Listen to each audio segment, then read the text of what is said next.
ആത്മനേ പരിശുദ്ധാത്മാവേ, നിൻ തിരുചൈതന്യം ഞങ്ങൾ കേൾക്കണമേ. ത്രിയേക ദൈവത്തിൽ നിത്യസഹായകനേ, നിത്യം വാഴണമേ പരിശുദ്ധാത്മാവേ. ത്രിയേക ദൈവത്തിൽ നിത്യസഹായകനേ, നിത്യം വാഴണമേ പരിശുദ്ധാത്മാവേ. പരിശുദ്ധാത്മാവേ പറന്നിറങ്ങണമേ, വരദാനങ്ങളുമായി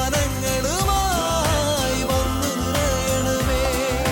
പരിശുദ്ധാത്മാവേ പറന്നിറങ്ങണമേ, വരദാനങ്ങൾ. അഗ്നിനാവുകൾ പെന്തക്കോസ്ത് ഒരുക്കധ്യാനം. പ്രിയമുള്ളവരെ, അഗ്നിനാവുകൾ എന്ന പേരിൽ നമ്മൾ ആരംഭിച്ചിരിക്കുന്ന ഈ ധ്യാനം ഇന്ന് 5-ാം ദിവസത്തിലേക്ക് കടക്കുകയാണ്.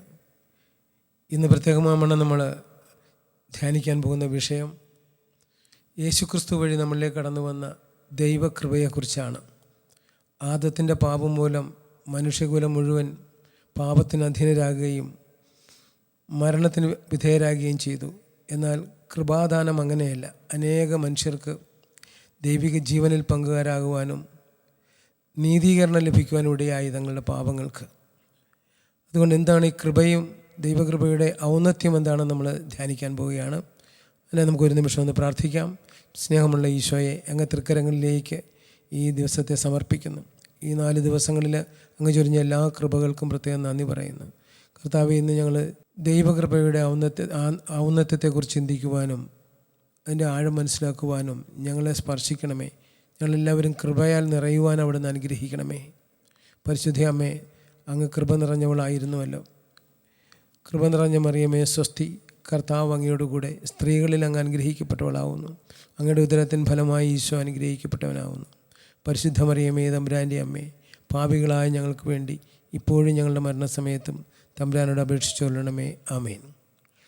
പ്രിയമുള്ളവരെ, തിരുവചനങ്ങളിലേക്ക് നമ്മൾ നോക്കിയാൽ, പ്രത്യേകിച്ച് പുതിയ നിയമം, അതിലുടനീളം നമുക്ക് കാണാൻ സാധിക്കുന്നത് യേശുവിൻ്റെ കാൽവരിയിലെ യാഗം മൂലം നമുക്ക് കൃപയുടെ സ്നേഹം നമ്മളിലേക്ക് കടന്നു വന്നു.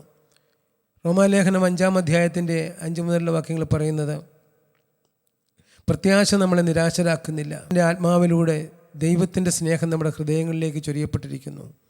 യേശുവിൻ്റെ ആത്മാവിലൂടെ നമ്മളിലേക്ക് ചൊരിയപ്പെട്ട ദൈവസ്നേഹമാണ് ദൈവകൃപയുടെ സ്നേഹം. ദൈവസ്നേഹത്തിന് 2 മുഖങ്ങളുണ്ട്. ഒന്ന് the love of mercy, 2 the love of grace. ദൈവകൃപയുടെ സ്നേഹം, അതോടൊപ്പം തന്നെ കരുണയുടെ സ്നേഹം. ഈ ധ്യാനം ഇന്ന് നിൽക്കാൻ കാരണം, പെന്തക്കോസ്ത് ദിവസം അപ്പോസ്തലന്മാർക്ക് ലഭിച്ചത് ദൈവത്തിൻ്റെ കൃപയാണ്. കൃപയുടെ സ്നേഹം അവരുടെ മേൽ വന്നു. കണ്ടില്ലേ, ആദ്യത്തെ ശക്തമായ മാനസാന്തരമാണ് നമ്മൾ കാണുന്ന പൗലോസ് അപ്പോസ്തലൻ, സാവൂൾ പൗലോസായത്. പൗലോസ്ലീഹ പറയുകയാണ്, 1 കൊരിന്ത്യർ 15:9, അവിടെ പറയുന്നത് ഇങ്ങനെയാണ്: ഞാൻ അപ്പോസ്തലന്മാരിൽ ഏറ്റവും നിസ്സാരനാണ്. സഭയെ പീഡിപ്പിച്ചത് നിമിത്തം അപ്പോസ്തലൻ എന്ന നാമത്തിന് പോലും ഞാൻ യോഗ്യനല്ല. എന്നാൽ എൻ്റെ മേൽ ദൈവം ചൊരിഞ്ഞ കൃപ അല്പം പോലും ഞാൻ നഷ്ടമാക്കിയിട്ടില്ല.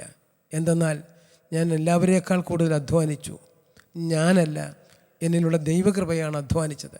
ക്രൈസ്തവ ജീവിതത്തിൻ്റെ ഊർജ്ജ സ്രോതസ്സാണ് കൃപ. പണ്ട് നമ്മുടെ മാതാപിതാക്കളൊക്കെ, പണ്ട് പൂർവികർ പറഞ്ഞിരുന്നത് വരപ്രസാദം എന്ന് പറഞ്ഞിരുന്നത്. വരപ്രസാദാവസ്ഥയിലാണ് ഒരു ക്രൈസ്തവൻ ജീവിക്കേണ്ടത്. വരപ്രസാദം എന്ന് പറയുന്നത് പാപത്തിൽ നിന്ന് മോചനം ലഭിച്ച മനുഷ്യരുടെ ഹൃദയങ്ങളിലുണ്ടാകുന്ന അവസ്ഥയാണ്. നമുക്ക് ഉൽപ്പത്തി പുസ്തകം മുതൽ നോക്കിയാൽ പഴയ നിയമത്തിലെ ചില വ്യക്തികൾക്ക് കൃപയുടെ സ്നേഹം ലഭിച്ചു, ചിലർക്ക് കൃപ അവരെ കൊണ്ട് പ്രവർത്തിപ്പിച്ചു. അത് നമുക്ക് കാണാൻ സാധിക്കും, കൃപ എങ്ങനെയാണ് പ്രവർത്തിച്ചതെന്ന്. ഇനി എങ്ങനെ കൃപ നഷ്ടപ്പെട്ടത് എവിടെയാണ്? ഉൽപ്പത്തി പുസ്തകത്തിൽ നമുക്ക് കാണാം, ആദവും ഹവ്വായെയും ദൈവം തൻ്റെ ജീവശ്വാസം നൽകി. ദൈവത്തിൻ്റെ ജീവശ്വാസമാണ് റൂഹാദ കുശ. അതുവഴി ലഭിക്കുന്ന കൃപയുടെ സ്നേഹമാണ് കൃപയുടെ സ്നേഹം. അപ്പോൾ അങ്ങനെ പരിശുദ്ധാത്മാവിനാൽ നിറഞ്ഞ അവർക്ക് ദൈവത്തെ ദൈവമായി അറിയുവാനും ദൈവത്തോടൊത്തു ചരിക്കുവാനും എന്തിനധികം പർദീസ സമാനമായ ഏദൻ തോട്ടത്തിൽ അവരെ ആക്കിയപ്പോൾ ആനന്ദത്തിൻ്റെ നിറവിൽ അവർ സ്നേഹത്തിൻ്റെയും കൂട്ടായ്മയുടെയൊക്കെ ശക്തി അനുഭവിച്ചു. എന്നാൽ സാത്താൻ്റെ അസൂയ നിമിത്തം ഇതാ അവരിൽ പാപം കടന്നു വരുന്നു. അതിൻ്റെ പരിണിത ഫലം നമ്മൾ കാണുന്നത് ഉൽപ്പത്തി പുസ്തകം 3-ാം അധ്യായത്തിലാണ്. 8 മുതലുള്ള വാക്യങ്ങൾ പറയുന്നു, ദൈവമായ കർത്താവ് തോട്ടത്തിൽ ഉലാത്തുന്ന ശബ്ദം കേട്ടപ്പോൾ പുരുഷനും സ്ത്രീയും അവിടുത്തെ സന്നിധിയിൽ നിന്നും ഓടി ഒളിച്ചു. ദൈവത്തെ ദൈവമായി അറിയാൻ ഉള്ള കഴിവ് അവർക്ക് നഷ്ടപ്പെട്ടു പാപാവസ്ഥയിലായപ്പോൾ. ഏത് മനുഷ്യൻ്റെ ഹൃദയമാണ് പാപാവസ്ഥയിലായിരിക്കുന്നത്, അവന് ദൈവത്തെ ദൈവമായി അറിയുവാൻ സാധിക്കുകയില്ല. രണ്ടാമത്, ദൈവത്തോട് ഒത്തുചരിക്കേണ്ട മനുഷ്യന് അത് സാധ്യമല്ലാതെ വരുന്നു. മൂന്നാമത്തത്, മനുഷ്യന് ദൈവത്തോളം ആയുസം, അതായത് അവന് മരണമില്ലായ്മയിലാണ് അവനെ സൃഷ്ടിച്ചത്. തന്നോളം ജ്ഞാനത്തിൻ്റെ പുസ്തകം 2:23 പറയുന്നുണ്ട്, ദൈവം മനുഷ്യനെ തൻ്റെ അനന്തതയുടെ സാദൃശ്യത്തിൽ അനശ്വരതയ്ക്ക് വേണ്ടി സൃഷ്ടിച്ചു. സാത്താൻ്റെ അസൂയ നിമിത്തം മരണം ലോകത്തിൽ വന്നു. പ്രിയമുള്ളവരെ, ആത്മീയമായ മരണം സംഭവിച്ചാൽ ആ അവസ്ഥയ്ക്കാണ് കൃപ നഷ്ടപ്പെട്ട അവസ്ഥയെന്ന് പറയുന്നത്. കൃപ ആത്മീയമായിട്ടുള്ള ജീവൻ്റെ അടയാളമാണ്. ആ ജീവൻ നഷ്ടപ്പെട്ടു പോയ അവരെ പിന്നീട് നമ്മൾ കാണുന്നത് ഏദൻ തോട്ടത്തിൽ തന്നെ കാണാം ദൈവത്തിൻ്റെ കരുണയും കൃപയും തമ്മിലുള്ള വ്യത്യാസം. അവരെ പറുദീസയ്ക്ക് വെളിയിലായി. അങ്ങനെയായിരിക്കുന്ന അവസ്ഥയിലാണ് അവർ ഏറ്റവും വലിയ ദുരവസ്ഥ മനസ്സിലാക്കുന്നത്. തങ്ങൾ നഗ്നരാണെന്ന് അപ്പോഴാണ് അവർക്ക് മനസ്സിലാകുന്നത്. ബൈബിളിൽ പറയുന്നത് അവരെ സൃഷ്ടിച്ചപ്പോൾ അവർ നഗ്നരായിരുന്നു, അവർക്ക് ലജ്ജ തോന്നിയിരുന്നില്ലെന്നാണ്. എന്നാൽ പാപത്തിൻ്റെ പരിണിത ഫലമായി മനുഷ്യൻ തന്നെ തന്നെ നോക്കിക്കാണാൻ തുടങ്ങി. അവിടെ തൻ്റെ നഗ്നത തിരിച്ചറിഞ്ഞു. അവൻ അത്തിയിലകൾ കൂട്ടിയിണക്കി ഇതാ വസ്ത്രമുണ്ടാക്കുന്നു. എന്നാൽ ദൈവമായ കർത്താവ് ഇത് മനസ്സിലാക്കി. ഇവൻ അറിയുന്നില്ലെങ്കിലും വെയിൽ വരുമ്പോൾ ഈ വസ്ത്രം വാടിപ്പോകുമെന്ന് കർത്താവിനറിയാമായിരുന്നു. അതുകൊണ്ട് തോലുകൊണ്ട് ഉടയാടയുണ്ടാക്കി അവരെ ധരിപ്പിക്കുന്നു. പ്രിയമുള്ളവരെ, ആ പാപിയായ പറുദീസ നഷ്ടപ്പെടുത്തിയ, ദൈവം കൊടുത്ത ഉന്നതമായ മഹത്തായ ജീവൻ നഷ്ടപ്പെടുത്തിയ മനുഷ്യന് നഗ്നത മറക്കുവാൻ ഇതാ വസ്ത്രം കൊടുക്കുന്ന കർത്താവ്. This is the love of Mercy. കൃപ നഷ്ടപ്പെട്ടെങ്കിലും ദൈവത്തിൻ്റെ കരുണ മനുഷ്യനിൽ നിന്നും പിൻവലിക്കപ്പെട്ടിട്ടില്ല. ഇത് കൂടുതൽ മനസ്സിലാകുന്നത് പുറപ്പാട് പുസ്തകത്തിൽ നമുക്ക് കാണാൻ സാധിക്കും. ദൈവത്തിൻ്റെ കൃപ നഷ്ടപ്പെട്ട മനുഷ്യൻ്റെ അവസ്ഥ. അതിനു മുൻപേ ഉൽപ്പത്തി പുസ്തകത്തിൻ്റെ 4-5 അധ്യായങ്ങൾ വായിച്ചാൽ നമുക്ക് കായേനെ ആബേലിനെ എടുത്തു കഴിഞ്ഞാൽ കാണാൻ സാധിക്കും. കായേൻ ആബേലിനെ കൊന്ന് കുഴിച്ചുമൂടി. ദൈവമായ കർത്താവ് കായേനോട് ചോദിക്കുന്നു, കായേൻ, നിൻ്റെ സഹോദരൻ ആബേൽ എവിടെ? അവൻ പറയുകയാണ്, ഞാൻ അവൻ്റെ കാവൽക്കാരനാണോ? കർത്താവിനോട് മർദ്ദലിക്കുന്ന കായേൻ, അതിനേക്കാൾ ഉപരിയായി കൊലയാളിയായ കായേൻ. കർത്താവ് പറഞ്ഞു, നിൻ്റെ സഹോദരൻ്റെ രക്തം കുളിച്ച ഭൂമി ഇതാ നിന്നോട് പ്രതികാരം ചെയ്യുവാനായി വാവിളർക്കുന്നു. അവൻ പറഞ്ഞു, കർത്താവേ, എനിക്ക് വഹിക്കാവുന്നതിലേറെ വലുതാണ്, ഏറെയാണിത്. എന്നെ കാണുന്നവരെല്ലാം എന്നെ കൊല്ലാൻ നോക്കും. കർത്താവ് പറഞ്ഞു, കായേനോട് പ്രതികാരം ചെയ്യുന്നവനോട് 7 ഇരട്ടിയായി ഞാൻ പ്രതികാരം ചെയ്യും. അന്നു മുതൽ അവൻ്റെ മേലൊരു മുദ്ര പതിപ്പിച്ചു. പ്രിയമുള്ളവരെ, കൊലയാളിയായ ദൈവനിഷേധിയായ കായേന് ദൈവമായ കർത്താവ് തൻ്റെ കരുണ പിൻവലിച്ചില്ല. കരുണ നൽകി അവനോട് പ്രതികാരം ചെയ്യുന്നവരോട് 7 ഇരട്ടി പ്രതികാരം ചെയ്യുമെന്നും അതിനേക്കാൾ ഉപരിയായി അന്നു മുതൽ അവനൊരു സംരക്ഷണ മുദ്ര കർത്താവ് നൽകി. പ്രിയമുള്ളവരെ, ദൈവത്തിൻ്റെ കരുണയും കൃപയും ക്രൈസ്തവ ജീവിതത്തിൽ വ്യക്തമായി മനസ്സിലാക്കേണ്ടതാണ്. പ്രത്യേകിച്ച് ഈ കാലയളവിൽ കേരളത്തിലെ കരിസ്മാറ്റിക് നവീകരണം വന്നിട്ട് വർഷങ്ങൾ കഴിഞ്ഞു. ഇപ്പോൾ 50-ാം വർഷമാകാൻ പോവുകയാണ്. ലോകത്തെമ്പാടും ആഗോള സഭയെ ഉണർത്തിയ പെന്തക്കോസ്റ്റൽ എക്സ്പീരിയൻസ്, നവ്യമായൊരു പെന്തക്കോസ്ത അനുഭവം, അതാണല്ലോ കരിസ്മാറ്റിക് അനുഭവം. അതിലേക്ക് നമ്മൾ ഒരുങ്ങുകയാണ്. കരിസ്മാറ്റിക് ദിവസമെന്നാണ് പെന്തക്കോസ്ത തിരുനാളിന് പറയുന്നത്. കരിസ്മാറ്റിക് ഡേ എന്ന് തന്നെയാണ് ഇപ്പോൾ പറയുന്നത്. അപ്പോൾ ആ കരിസ്മാറ്റിക് ഡേയിലെ അതുപോലെ ഒരുങ്ങുന്നത് നമ്മൾ ആദ്യം മനസ്സിലാക്കേണ്ടത് ദൈവത്തിൻ്റെ സ്നേഹത്തിൻ്റെ 2 മുഖങ്ങൾ. ഒന്ന് കൃപയുടെ സ്നേഹം, 2 കരുണയുടെ സ്നേഹം. ഇവിടെ ഇത് രണ്ടും വ്യതിരക്തതയോടെ മനസ്സിലാക്കാൻ പുറപ്പാട് പുസ്തകം നമ്മളെ ഏറെ സഹായിക്കും. പുറപ്പാട് പുസ്തകത്തിലേക്ക് നോക്കിയാൽ മോശ ഹോറേബ് മലയുടെ താഴ്വരയിൽ നിൽക്കുമ്പോഴാണ് വള്ളിക്കുടലുകൾക്ക് തീപിടിച്ചതായി കാണുന്നത്. അവൻ ഉറ്റുനോക്കി, മോശേ മോശേ, നീ നിൽക്കുന്ന സ്ഥലം പരിശുദ്ധമാണ്. പ്രിയമുള്ളവരെ, ഇസ്രായേൽ ജനത്തെ രക്ഷിക്കുവാൻ വേണ്ടി കർത്താവ് മോശയുടെ ഹൃദയത്തിൽ തൻ്റെ കൃപയുടെ സ്നേഹം അയച്ചു കൊടുത്തതുകൊണ്ട് മാത്രമാണ് മോശയെ മോശ എന്നുള്ള വിളി അവന് തിരിച്ചറിയാൻ സാധിച്ചത്. ദൈവസ്വരം കേൾക്കുവാൻ അവന് സാധിച്ചു.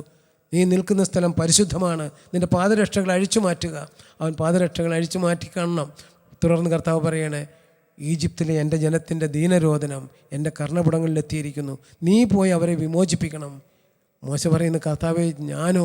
എന്നെ നിനക്കറിയാമല്ലോ, അതിലെല്ലാം ഉണ്ട്. ഞാൻ പറയുന്നത് ദൈവകൃപ അവൻ്റെ മേൽ വർഷിച്ചതുകൊണ്ട് അവൻ്റെ പരിമിതികൾക്കപ്പുറത്ത് ദൈവം അവനെ ഉപയോഗിക്കുന്നതായിട്ടാണ് നമ്മൾ കാണുന്നത്. അവിടെ വെച്ച് 3 അടയാളങ്ങളൊക്കെ കൊടുത്ത് വിടുന്നുണ്ട്, കൃപയുടെ ആയുധങ്ങൾ. അത് മറ്റൊന്നുമല്ല. മോശ ആദ്യം പറഞ്ഞു, കർത്താവ്, എനിക്ക് സംസാരിക്കാൻ പാടവുമില്ലെന്ന്. അപ്പോൾ അഹ്റോനെ അവന് മൗത്തായിട്ട് കൊടുത്തു സംസാരിക്കുവാനായിട്ട്. പിന്നീട് നമ്മൾ കാണുന്നത് മോശ എങ്കിലും ഞാൻ തന്നെ പോകണമോ?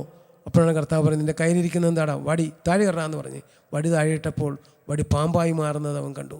പാമ്പായി മാറിയ വടിയെ കണ്ട് അവൻ പുറകോട്ട് പോയപ്പോൾ കർത്താവ് പിടിക്കടാ വാലില്. പ്രിയമുള്ളവരെ, ദൈവകൃപ കടന്നു വന്നാൽ ഏത് പ്രതിസന്ധിയെയും മനുഷ്യൻ നേരിടും.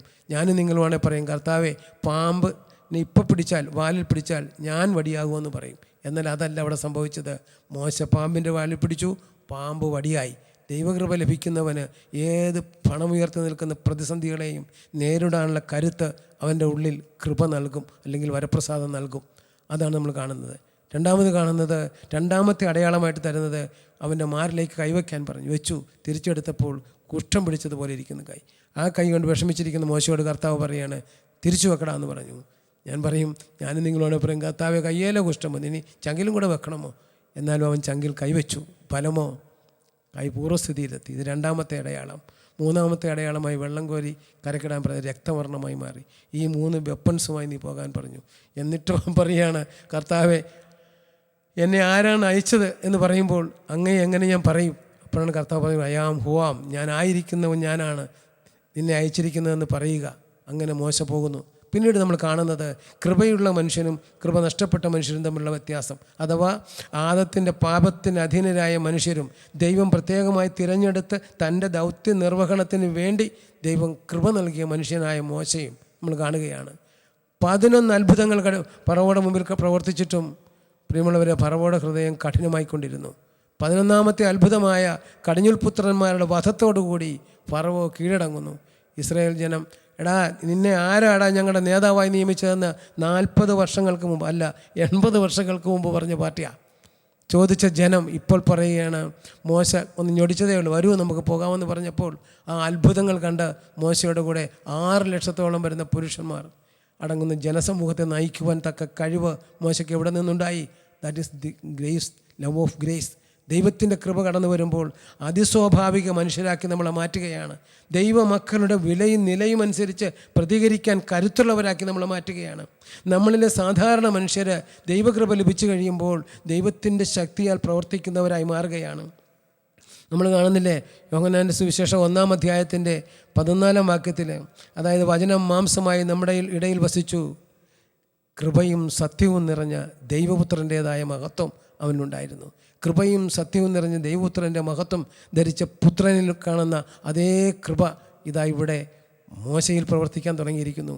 ആ ജനവുമായിട്ട് മുന്നോട്ട് പോകുന്നു. നമ്മൾ കാണുന്നു, മരുഭൂമിയിലൂടെ പോയാൽ, നേരെ പോയാൽ ഫിലിസ്തീയർ അവരെ ആക്രമിക്കുമെന്ന് അറിയാം. അത് ഭയന്ന് അവർ വഴി ഒരുപക്ഷെ തിരിച്ചു പോരും. അതുകൊണ്ട് കർത്താവ് പറഞ്ഞു മരുഭൂമിയിലൂടെ പോകാൻ. മരുഭൂമിയിലേക്ക് കാലെടുത്ത് വെച്ചത് ആ ജനം പറഞ്ഞു, എടാ ഈജിപ്തിലെ മരുഭൂമികൾ പോരാഞ്ഞിട്ടാണോ ഇവിടെ കൊണ്ടുവന്ന് നിങ്ങളെ വറുത്തു കൊല്ലാൻ പോകുന്നത്? അവിടുത്തെ 10 അത്ഭുതങ്ങൾ കണ്ട ജനങ്ങളാണ്. പക്ഷേ ഇപ്പോൾ പിറുവിറുക്കാൻ തുടങ്ങി. എന്തുകൊണ്ടെന്നാൽ ദൈവം ചെയ്യുന്ന അനുഗ്രഹങ്ങൾ എത്ര ഏറ്റുവാങ്ങിയാലും കൃപ ലഭിക്കാത്ത മനുഷ്യന് ഒന്ന് കഴിയുമ്പോൾ വേറൊന്ന്, അങ്ങനെ പരാധീനതകളും പരിഭവങ്ങളും മാത്രമേ ഉണ്ടാകത്തുള്ളൂ. ഇവിടെ ജനം പിറുപിറുക്കുന്നു. മോശ മേൽപോട്ട് നോക്കി, ഇതാ മരുഭൂമിയിലെ മേഘത്തണലായി കർത്താവ് ഇറങ്ങി വന്നു. അങ്ങനെ മേഘത്തണലിൽ അവർ ദൈവത്തെ സ്തുതിച്ചുകൊണ്ട് മുന്നോട്ട് പോകുന്നു. പിന്നെയും രാത്രി ആയപ്പോൾ ഇതാ ഇരുട്ട് വരുന്നു. ഞങ്ങളവിടെ ഈജിപ്തിലെ മരുഭൂമിയിലെ ഇരുട്ട് പോരാഞ്ഞിട്ടാണോ ഇവിടെ ഞങ്ങൾ തമ്മിൽ മുട്ടിച്ചാകും എന്ന് പറഞ്ഞ് പിറുപിറുക്കാൻ തുടങ്ങി ജനം. പ്രിയമുള്ളവരെ, കൃപ ലഭിച്ചില്ലെങ്കിൽ ജീവിതത്തിൽ എന്തെല്ലാം അത്ഭുതങ്ങൾ കണ്ടാലും, പകല് മേഘത്തണലിൽ നടന്ന മനുഷ്യരാ, കർത്താവ് മേഘദീപത്തുണായി അവരോടൊപ്പം ചരിച്ചതാണ്. എങ്കിലും ആ ദൈവത്തെ കാണാൻ അവർക്ക് കഴിയുന്നില്ല. അവർ രാത്രി പിറുപിറുക്കുകയാണ്. ആ പിറുപിറുപ്പിൻ്റെ മധ്യത്തിൽ കർത്താവ് അഗ്നിസ്തംഭമായി ഇറങ്ങി വരുന്നു. അങ്ങനെ പകൽ മേഘങ്ങളും രാത്രിയിൽ അഗ്നിസ്തംഭവും ആ ജനത്തെ മുന്നോട്ട് കൊണ്ടുപോവുകയാണ്. അത് കഴിഞ്ഞപ്പോഴാണ് നമ്മൾ കാണുന്നത് ചെങ്കടൽ, ആർത്തിരമ്പെന്ന ചെങ്കടൽ. മോശ പറഞ്ഞു കാലെടുത്ത് വെക്കാൻ പറഞ്ഞു. അവർ പറഞ്ഞു, എടാ ഈജിപ്തിലെ നദികൾ പോരാഞ്ഞിട്ടാണോ? എപ്പോഴും കൃപയില്ലാത്ത മനുഷ്യന് എപ്പോഴും അടിമത്ത നാട്ടിലെ പ്രശ്നങ്ങളിലേക്ക് നോക്കത്തുള്ളൂ. അടിമത്ത നാടാണ് അവന് പ്രധാനം. ഈ ഭൂമി ഒരു അടിമത്ത നാടാണ് നമുക്ക്. കാരണം ലോകവും പിശാചും ജഡവുമൊക്കെ നമുക്കെതിരെ യുദ്ധത്തിന് നിൽക്കുന്ന ഒരു അടിമത്ത നാടാണിത്. ഇവിടുത്തെ കാര്യങ്ങൾ മാത്രം ചിന്തിക്കുന്ന മനുഷ്യൻ കൃപയില്ലാത്തവനാണ്. അവനൊരിക്കലും സ്വർഗീയ മഹിമകൾ കാണാൻ സാധ്യമല്ല. സ്വർഗത്തിൻ്റെ മഹത്വം ധരിക്കുവാനും അവന് സാധ്യമല്ല. ഇവിടെ മോശ ഇതാ ജനത്തോട് പറയുന്നു, ചെങ്കടൽ പറ്റിച്ചു, ചെങ്കടൽ കണ്ടത് ഇവർ തിരിഞ്ഞോടി. എന്താ കാരണം തിരിഞ്ഞോടാൻ? ഇനി ഈ വെള്ളത്തിൽ ചാടാൻ കഴിയത്തില്ല. പേഴ്സണൽ പ്രശ്നം അവർക്ക് നേരിടാൻ പറ്റുന്നില്ല. അവരിറങ്ങി. അപ്പോഴാണ് ഫറവോയ്ക്ക് വീണ്ടും വിചാരമുണ്ടായത്, ഈ ജനം പോയാൽ അടിമകളില്ലല്ലോ, ഇനി അതിനെന്ത് ചെയ്യും? അവർ പട്ടാളക്കാരെ അവരെ ഫറവോ സഹിതം ഓടിയെത്തി ഇവരെ പിടിക്കാനായിട്ട്. അപ്പോഴാണ് അവിടെയും ഇവിടെ നോക്കിയ ചെങ്കടൽ, അപ്പുറത്തെ ഫറവോ. കൃപ നഷ്ടപ്പെട്ട മനുഷ്യനെ എവിടെയും അഭിമുഖീകരിക്കാനുള്ളത് മരണം തന്നെ. അവിടെയും മരണം, ഇവിടെയും മരണം. അങ്ങനെ അവർ അസ്വസ്ഥരായിരിക്കുമ്പോൾ ഇതാ നമ്മൾ കാണുന്നു,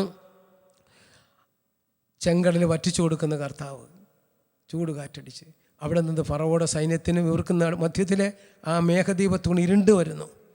ഇരുണ്ട് കഴിഞ്ഞപ്പോൾ അവർക്ക് പരസ്പരം അകന്നു കഴിഞ്ഞു. അവർ പ്രിയമുള്ളവരെ, ചെങ്കടലിൽ ഫറവോയുടെ സൈന്യത്തെ മുക്കിക്കൊന്നത് കണ്ടു. ഞാൻ പറയും, ഇന്നത്തെ കസ്മാറ്റിക്കുള്ള രീതി പറഞ്ഞാൽ അവർ അക്കരെ ചെന്ന് കഴിഞ്ഞ് നിന്ന് പ്രീ പ്രൈസ് ഒരു സ്വതന്ത്രമായ സ്തുതിപ്പ് വെച്ച് കൊടുത്ത് കാണും കർത്താവിനെ. കാരണം ഇത്ര അത്ഭുതം കണ്ടവരല്ലേ. പിന്നെയും നമ്മൾ കാണുന്നത് ആ മനുഷ്യരെ പറയുകയാണ്, ഈജിപ്തിലെ സവോള എത്ര നല്ലതായിരുന്നു, കൊത്തം പലരി, ചതകുപ്പ, ജീരകം, ഇതിനെക്കുറിച്ചൊക്കെ പറഞ്ഞുകൊണ്ട് അവർ പിറുപിറുക്കാൻ തുടങ്ങി. പ്രിയമുള്ളവരെ, എപ്പോഴൊക്കെ കർത്താവ് സ്വർഗീയ കാനാനിലേക്ക് മനുഷ്യനെ വിളിക്കുന്നുവോ അവന് സ്വാതന്ത്ര്യത്തിൻ്റെ നാടല്ല വേണ്ടത്, അടിമത്ത നാട്ടിലെ അപ്പക്കഷത്തിന് വേണ്ടി കരയുന്ന മനുഷ്യൻ. കർത്താവ് ഇതാ നേരം വെളുത്തപ്പോൾ പെരയുടെ പുറത്ത് ചിതമ്പൽ പോലുള്ള എന്തോ അവർ പറഞ്ഞു, മന്ന തിന്നു കഴിഞ്ഞപ്പോൾ ഇതുപോലെ രുചിയുള്ളൊരു അപ്പം അവർ കണ്ടിട്ടില്ല, മന്ന. അവർ പറഞ്ഞു മന്ന. അവർ പിന്നെ സ്തുതിക്കാൻ തുടങ്ങി. കുറച്ച് കഴിഞ്ഞപ്പോൾ പിന്നെയും പറയാണ്, ഈജിപ്തിൽ ഇറച്ചിച്ചട്ടിയുടെ മണം മൂക്കിലടിക്കുന്നു, എത്ര നാളായി ഇത്തിരി ഇറച്ചി തന്നിട്ട്. മനുഷ്യന് വേണ്ടത് സ്വർഗീയ കാനാനല്ല, നിത്യജീവനല്ല. അവൻ ഈ ലോകത്തിലെ അപ്പക്കഷണത്തിന് വേണ്ടി പിന്നെയും ഇറച്ചിക്കഷണത്തിന് വേണ്ടി കരയുന്നു. കാടപ്പക്ഷിയെ കൊടുത്തു കർത്താവ്. ആ ജനം കൃപ ലഭിക്കാത്ത മനുഷ്യരെ 40 ദിവസം മോശ പ്രാർത്ഥിക്കാൻ പോയപ്പോൾ മോശയുടെ പ്രധാനപ്പെട്ട ശിഷ്യനായ അഹ്റോനെ കൊണ്ട് തന്നെ കാളക്കുട്ടിയെ ഉണ്ടാക്കി ആരാധിക്കുന്ന ജനം. പ്രിയമുള്ളവരെ, ഈ ലോകത്തിലെ അപ്പക്കഷണത്തിന് വേണ്ടി മാത്രം ദൈവത്തെ ആശ്രയിക്കുന്ന, ലൗകിക പ്രശ്നങ്ങൾക്ക് വേണ്ടി മാത്രം ദൈവത്തെ ആരാധിക്കുന്നവൻ അവസരം കിട്ടിയാൽ വിഗ്രഹാരാധനയിലേക്ക് മാറാൻ സാധ്യതയുണ്ട്. അതുകൊണ്ട് ഈ ധ്യാനത്തിൽ നമ്മൾ കാണേണ്ടത്, ഞാൻ നിത്യജീവനെ ലക്ഷ്യം വെച്ചുകൊണ്ട് ദൈവത്തിൻ്റെ കൃപയാൽ നിറയാൻ ആഗ്രഹിക്കുന്നുണ്ടോ? പിന്നെയും പുതിയ നിയമത്തിലേക്ക് നമ്മൾ വരുമ്പോൾ കർത്താവിനെക്കുറിച്ച് പറയുന്നത് ഇങ്ങനെയാണ്, നിയമം മോശ വഴി നൽകപ്പെട്ടു, കൃപയും സത്യവുമാകട്ടെ കർത്താവായ യേശുക്രിസ്തു വഴി. അവൻ്റെ പൂർണ്ണതയിൽ നിന്നും നാം എല്ലാം കൃപയ്ക്ക് മേൽ കൃപ സ്വീകരിച്ചിരിക്കുന്നു. ആര് യേശുക്രിസ്തുവിൻ്റെ പൂർണ്ണതയിലേക്ക് വരുന്നുവോ അവൻ കൃപയ്ക്ക് മേൽ കൃപ സ്വീകരിക്കും. ഇത് യോഹന്നാൻ പറഞ്ഞുവെങ്കിൽ തുടർന്നുള്ള ജീവിതത്തിലെ ദൈവരാജ്യത്തിൻ്റെ വിവിധ അടയാളങ്ങളും അത്ഭുതങ്ങളിലൂടെയും ശിഷ്യന്മാരെ രൂപപ്പെടുത്തിയെടുക്കുന്ന കർത്താവ്. മർക്കോസിൻ്റെ സുവിശേഷം 4-ാം അധ്യായം 10-ാം വാക്യത്തിലെ ശിഷ്യന്മാർ ചോദിക്കുന്നില്ലേ, കർത്താവെ എന്തുകൊണ്ടാണ് അങ്ങ് ജനങ്ങളോട് അങ്ങ് ഈ ഉപമകളിലൂടെ സംസാരിക്കുന്നത്? കർത്താവ് പറയാണ്, ദൈവരാജ്യത്തിൻ്റെ രഹസ്യങ്ങൾ അറിയുവാനുള്ള വരം ലഭിച്ചിരിക്കുന്നത് നിങ്ങൾക്കാണ് എന്ന് പറഞ്ഞാൽ, യേശുവിനെ സ്വീകരിച്ച അവർക്ക്. മറ്റവർ യേശുവിനെ സ്വീകരിക്കാൻ വന്നവരല്ല, യേശുവിൻ്റെ അനുഗ്രഹങ്ങൾ വാങ്ങിക്കാൻ വന്നവരാ. നമുക്കറിയാമല്ലോ, യേശുവിനെ സ്വീകരിക്കുന്നവർക്കാണ് അവൻ ഈ കൃപ നൽകുന്നത്. ക്രിസ്തുവിൻ്റെ പൂർണ്ണതയിൽ നിന്ന് നമ്മൾ യേശുവിനെ സ്വീകരിച്ച് യേശുവിനോട് ഉൾച്ചേർന്നൊരു ബന്ധം നമുക്ക് അവനോട് ഉണ്ടാകുമ്പോൾ അവൻ്റെ പീഡാസഹനവും കുരിശുമരണവും ഉദ്ധാനവും സ്വർഗാരോഹണവും ഒക്കെ നമുക്ക് നമ്മളെ സംബന്ധിച്ചൊരു കാര്യമായി തീരുമ്പോഴേ അവിടുന്ന് ജീവദാതാവായി ആത്മാവായി നമ്മുടെ ഉള്ളിലേക്ക് കടന്നു വരികയും അപ്പോൾ നമ്മൾ ദൈവകൃപയാൽ നിറയപ്പെടുകയും ചെയ്യും. ഇത് പുതിയ നിയമത്തിൽ നമുക്ക് കാണാൻ സാധിക്കും. പഴയ നിയമത്തിൽ ഏതാണ്ട് 90ഓളം പ്രാവശ്യം കൃപ എന്ന വാക്ക് നമുക്ക് കാണാൻ സാധിക്കും, ചില വ്യക്തികളെ തിരഞ്ഞെടുത്തവരെ നോക്കിക്കൊണ്ട്. പുതിയ നിയമത്തിലേക്ക് വരുമ്പോൾ 100-ലേറെ പ്രാവശ്യം കൃപ എന്ന വാക്കുണ്ട്. പൗലോസിന്റെ ഓരോ ലേഖനങ്ങളും ആരംഭിക്കുന്നത് തന്നെ കൃപയും പിതാവായ ദൈവത്തിൽ നിന്നും കർത്താവായ യേശുക്രിസ്തുവിൽ നിന്നും കൃപയും സമാധാനവും എന്ന് പറഞ്ഞുകൊണ്ടാണ്. ലേഖനങ്ങൾ അവസാനിക്കുന്നിടത്തും കാണാം, നമ്മുടെ കർത്താവായ യേശുക്രിസ്തുവിൻ്റെ കൃപയും സമാധാനവും നിങ്ങളോടുകൂടി ഉണ്ടായിരിക്കട്ടെ. ആ കൃപയുടെ പൂർണ്ണതയിലേക്ക് നമ്മൾ വരിക, അതാണ് പരമപ്രധാനമായൊരു കാര്യം.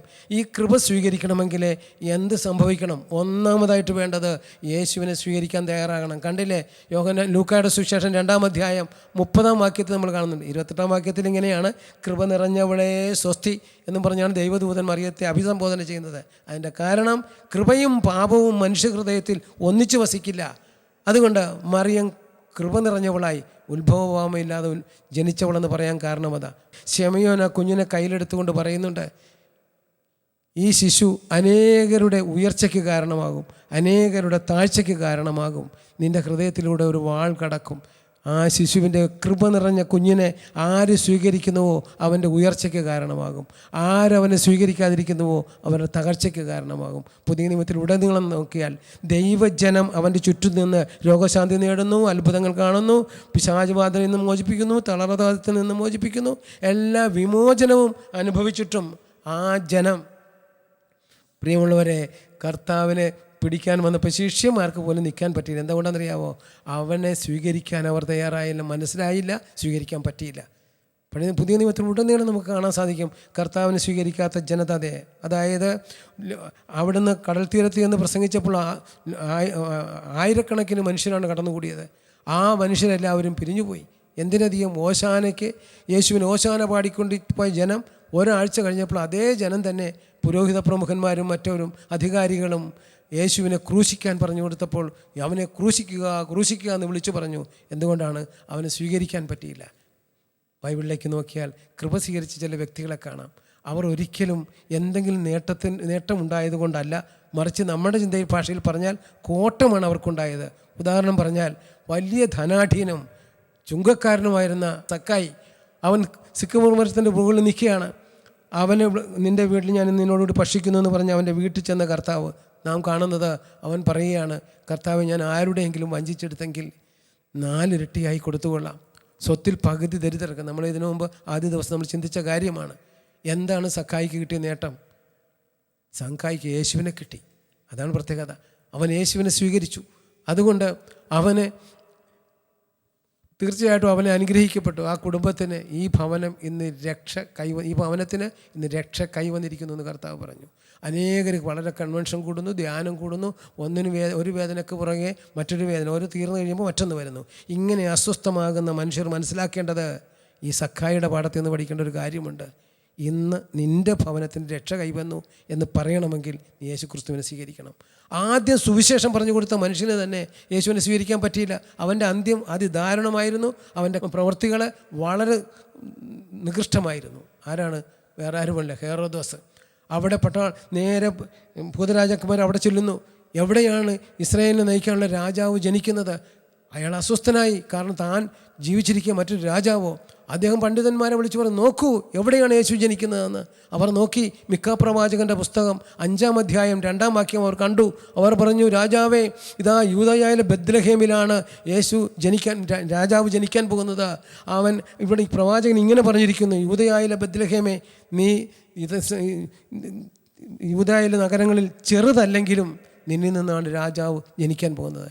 അവൻ പറഞ്ഞു, നിങ്ങൾ പോയി അവനെ ആരാധിച്ചിട്ട് വരണമെന്ന് പറഞ്ഞു. എന്തിനു വേണ്ടിയാ? ആ കുഞ്ഞിനെ കൊല്ലാൻ വേണ്ടി.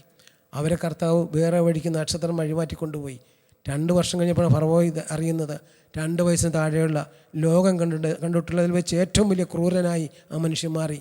പ്രിയമുള്ളവരെ, സുവിശേഷം ശ്രവിച്ചിട്ട് കൃപ സ്വീകരിക്കാതെ അനുഗ്രഹങ്ങൾ പ്രാപിച്ചുകൊണ്ടിരുന്നാൽ നമ്മളിൽ പലരും ഇത്തരത്തിലൊരു അധപതനത്തിലേക്ക് പോകാം. അദ്ദേഹത്തിൻ്റെ അന്ത്യം വളരെ ദയനീയമായിരുന്നു. ഇതുപോലെ തന്നെ രണ്ടാമത് നമുക്ക് കാണാവുന്നത്, ആ രാജകൊട്ടാരത്തിലെ പണ്ഡിതന്മാർ ബൈബിൾ നോക്കി മനസ്സിലാക്കി യേശുവിനാണ് ജനിക്കുന്നതെന്ന്. അവർക്കൊരിക്കലും യേശുവിനെ സ്വീകരിക്കാൻ പോകാൻ തോന്നിയില്ല. എന്നാൽ ഇതാ ആട്ടിടയന്മാർ കേട്ടതേ ഓടി കർത്താവിനെ പോയി കണ്ടിട്ട് വന്നു. ഞാൻ പറയും, ആട്ടിടയന്മാർക്ക് ഉയർച്ചയ്ക്ക് കാരണമായി, ഹെറോദോസിൻ്റെ അരമനയിലെ പണ്ഡിതന്മാർക്ക് താഴ്ചയ്ക്ക് കാരണമായി, ഹെറോദോസിന് തകർച്ചയ്ക്ക് കാരണമായി, ഭൂതരാജാക്കന്മാർക്ക് ഉയർച്ചയ്ക്ക് കാരണമായി. ബൈബിളിലേക്ക് നോക്കിയാൽ പലരെയും കാണാം. ലൂക്കായുടെ സുവിശേഷം 7-ാം അധ്യായത്തിലെ ശിമയോൻ്റെ വീട്ടിൽ കർത്താവിന് ഭക്ഷണത്തിന് ക്ഷണിക്കുന്നു. പക്ഷേ അവന് കാല് കഴുകാൻ പോലും വെള്ളം പോലും കൊടുക്കാൻ ശിമയോന് തോന്നിയില്ല. എന്നാൽ ഇതാ അവിടെ ഒരു പാപിനിയായ സ്ത്രീ അവിടെ വന്ന് കണ്ണുനീര് കൊണ്ട് കാല് കഴുകുന്നു, തൈലം കൊണ്ട് പൂശുന്നു, ചുംബിക്കുന്നു. ശിമയോൻ പറഞ്ഞു, ഇവൾ ഒരു പാപിയാണെന്ന്, ഇവനൊരു പ്രവാചകനായിരുന്നെങ്കിൽ ഇവൾ എത്രക്കാരിയാണെന്ന് അറിയുമെന്ന്. അവൻ്റെ അന്തർഗതം മനസ്സിലാക്കി കർത്താവ് പറഞ്ഞു, ശിമയോനെ, ഞാൻ നിൻ്റെ വീട്ടിൽ വന്നു, നീ എനിക്ക് കാല് കഴുകാൻ വെള്ളം തന്നില്ല, നീ എനിക്ക് ചുംബനം തന്നില്ല, തൈലം പൂശിയില്ല. ഇവൾ വന്നപ്പോൾ തൊട്ട് അത് ആരധികമായി എന്നെ സ്നേഹിക്കുന്നുവോ അവരുടെ നിരവധിയായ പാപങ്ങൾ ക്ഷമിക്കപ്പെടും.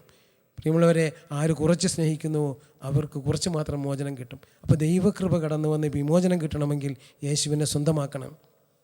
ചില രാജാക്കന്മാർക്ക് തന്നെ, രാജ്യത്തിന് തന്നെ സംഭവിച്ചു. ഉദാഹരണം പറയാം, ഏറ്റവും പാപികളായ മനുഷ്യരെ, യഹൂദരെ വെറുക്കുന്ന മനുഷ്യരെ ആ വഴി നടന്നു പോകത്തില്ല സമരിയയിലൂടെ.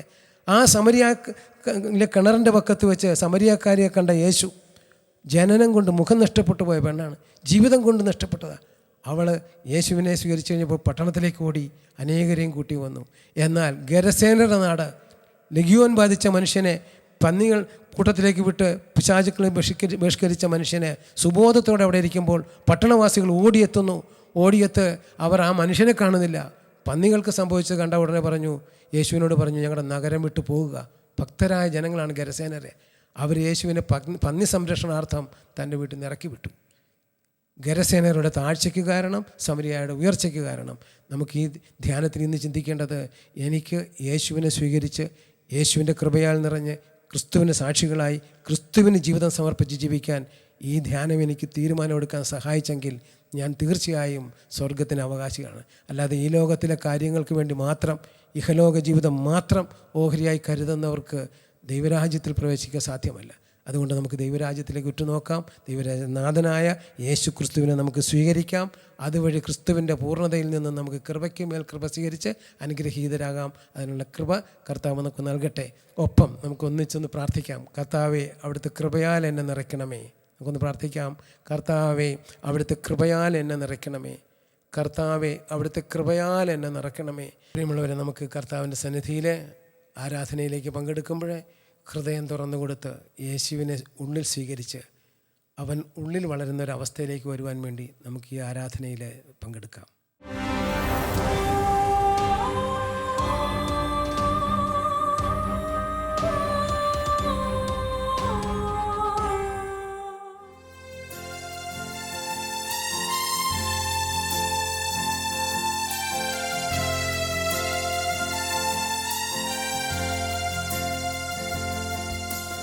മിശിഹാ കർത്താവേ,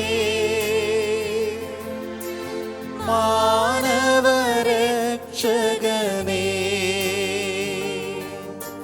നരനു വിമോചനമേകിടുവാൻ നരനായി വന്നു പിറന്നവനേ, മിശിഹാ കർത്താവേ, മാലാഖമാരൊത്തു ഞങ്ങൾ പാടിപ്പുകഴ്ത്തുന്നു നിന്നെ, മാലാഖമാരൊത്തു ഞങ്ങൾ പാടിപ്പുകഴ്ത്തുന്നു നിന്നെ, പരിശുദ്ധൻ പരിശുദ്ധൻ കർത്താവേ, നീ പരിശുദ്ധൻ പരിശുദ്ധൻ പരിശുദ്ധൻ കർത്താവേ, നീ പരിശുദ്ധൻ മിശിഹാ കർത്താവേ.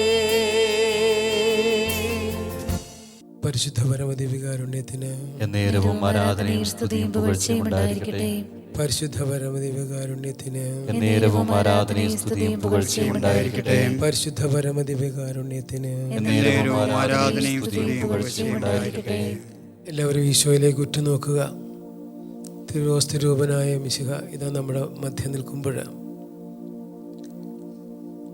കേൾക്കപ്പെട്ട വചനങ്ങളുടെ മേൽ അവിടുന്ന് പരിശുദ്ധാത്മാവിനെ അയച്ച് പരിശുദ്ധാത്മാവ് വചനങ്ങളുടെ മേലെ അടയിരുന്ന് ഫലം പുറപ്പെടുവിക്കാൻ തക്ക വിധം ഈ ആരാധന ഒരു അനുഗ്രഹപ്രദമായി തീരുവാൻ വേണ്ടി നമുക്ക് ഓരോരുത്തർക്കും പ്രാർത്ഥിക്കാം.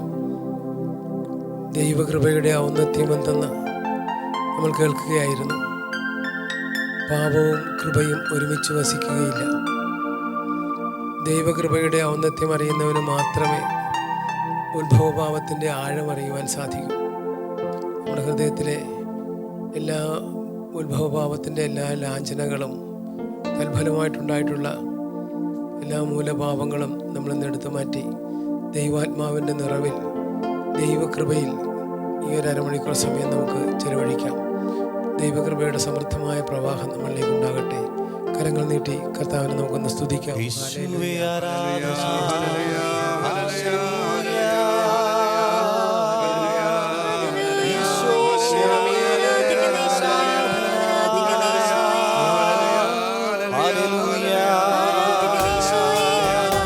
ഹല്ലേലൂയ ഹല്ലേലൂയ ഹല്ലേലൂയ ഹല്ലേലൂയ യേശുവേ യേശുവേ യേശുവേ ആരാധിക്കുന്നു ആരാധിക്കുന്നു ആരാധിക്കുന്നു ആരാധിക്കുന്നു ഈശോയെ ഞങ്ങൾ അങ്ങേ ആരാധിക്കുന്നു ഹല്ലേലൂയ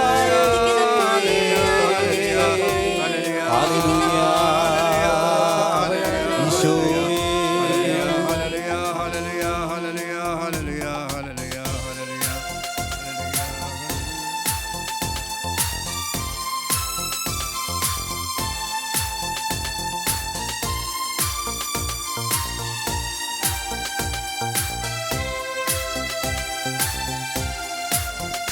ദൈവകൃപയിൽ ഞാൻ ആശ്രയിച്ച് അവൻ വഴികളെ ഞാൻ അറിഞ്ഞ് അനുഗമിച്ചിടും അവനുടെ ചുവടുകളെ അനുഗമിച്ചിടും അവനുടെ ചുവടുകളെ ദൈവകൃപയിൽ ഞാൻ ആശ്രയിച്ച്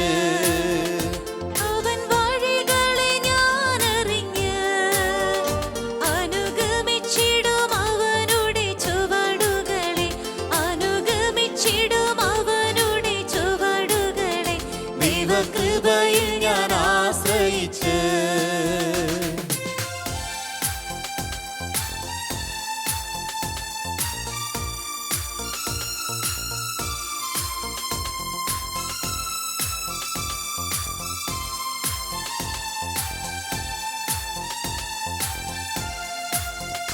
എത്ര നല്ലവൻ മതിയായവൻ നമ്മെ കരുതുന്ന കർത്തനവൻ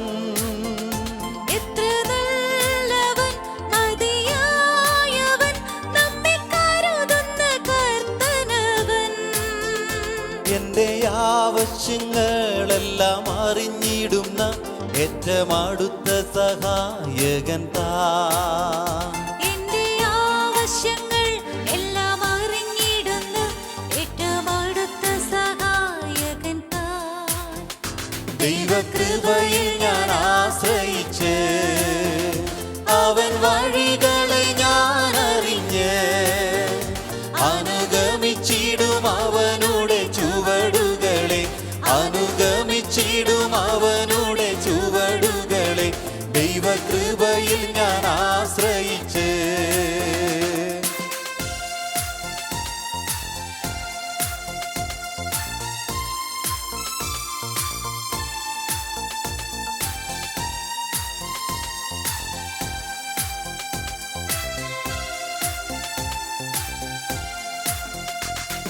ഇഹലോകമോ തരുകില്ലൊരു സുഖവും മനഃശാന്തിയതും ഇഹലോകമോ തരുകില്ലൊരു സുഖവും മനഃശാന്തിയതും എൻ്റെ യേശുവിൻ്റെ തിരുസന്നിധിയിൽ എന്നും ആനന്ദമുണ്ടെനിക്ക്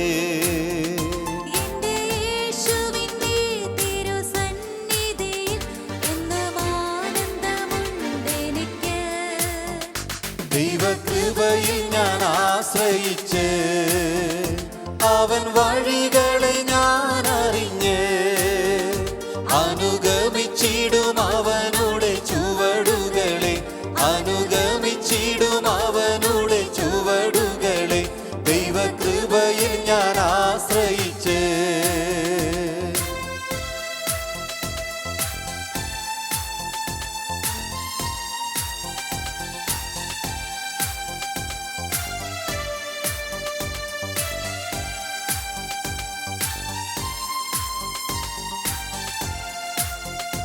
എന്റെ ആയുസ്സിൻ ദിനമാകെയും തന്റെ നാമമഹത്വത്തിനായി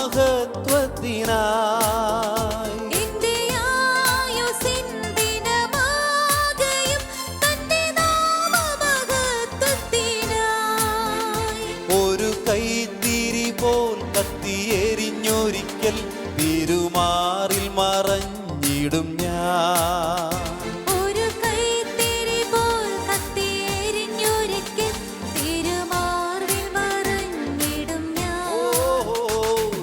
കൃപയിൽ ഞാൻ ആശ്രയിച്ച് അവൻ വഴികളെ ഞാൻ അറിഞ്ഞ് അനുഗമിച്ചിടും അവനുടെ ചുവടുകളെ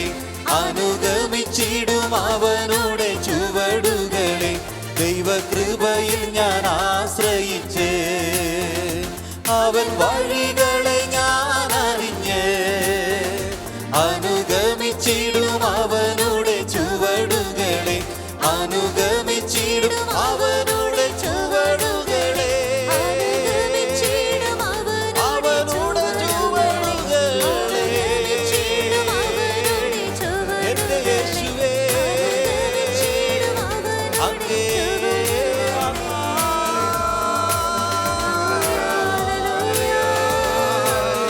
പരിശുദ്ധാത്മാവേ, പരിശുദ്ധാത്മാവേ, പരിശുദ്ധാത്മാവേ. Hallelujah, hallelujah, hallelujah. യേശുവേ